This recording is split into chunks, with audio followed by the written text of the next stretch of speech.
আসসালামু আলাইকুম ওয়া রাহমাতুল্লাহি ওয়া বারাকাতুহু। প্রিয় দর্শক, কেমন আছেন? আশা করি ভালো আছেন।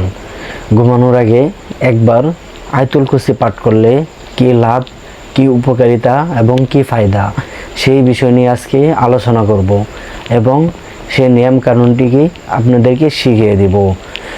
ভিডিওটা খুবই ছোট হবে, তাই না টেনে সম্পূর্ণ দেখবেন। তার আগে আপনি যদি আমার চ্যানেলে নতুন হয়ে থাকেন তাহলে অবশ্যই চ্যানেলটিকে সাবস্ক্রাইব করে রাখবেন, কারণ নূর মিডিয়া থেকে সবসময় এমন ভিডিও আসতে থাকবে। সম্মানিত দিনী ভাই ও বোনেরা, এখন কথা হলো আমলটি কীভাবে করবেন। ঘুমানোর আগে বিছনাত বসে আস্তাগফিরুল্লাহ হাতে গুনে 3 বার পাঠ করবেন এবং দুরূদ ইব্রাহিম 3 বার পাঠ করবেন। আল্লাহুম্মা সাল্লি আলা মুহাম্মাদ ওয়া আলা আলি মুহাম্মাদ কামা সাল্লাইতা আলা ইব্রাহিম ওয়া আলা আলি ইব্রাহিম ইন্নাকা হামিদুম মাজিদ। ভিডিওটা খুবই ছোট, এজন্য আমি সংক্ষিপ্ত করেছি।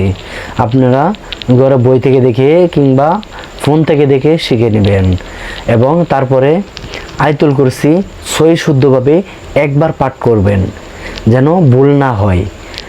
আয়াতুল কুরসি পাঠ করার পর পুরো শরীরে ফু দিবেন। সম্মানিত দিনী ভাই ও বোনেরা, এখন কথা হলো এটা পাঠ করলে কি ফায়দা এবং কি লাভ। ধরেন আপনি খারাপ স্বপ্ন দেখেন কিংবা ভয়ভীতির স্বপ্ন দেখে থাকেন, তাহলে এই আমলটি করে একবার ফু দিবেন। প্রতিদিন ঘুমানোর আগে একবার ফু দিয়ে তারপর ঘুমাবেন। যদি প্রতিদিন করেন তাহলে আল্লাহর অশেষ রহমতে ইনশাআল্লাহ আশা করি আপনি খারাপ স্বপ্ন এবং ভয়ভীতি স্বপ্ন দেখবেন না।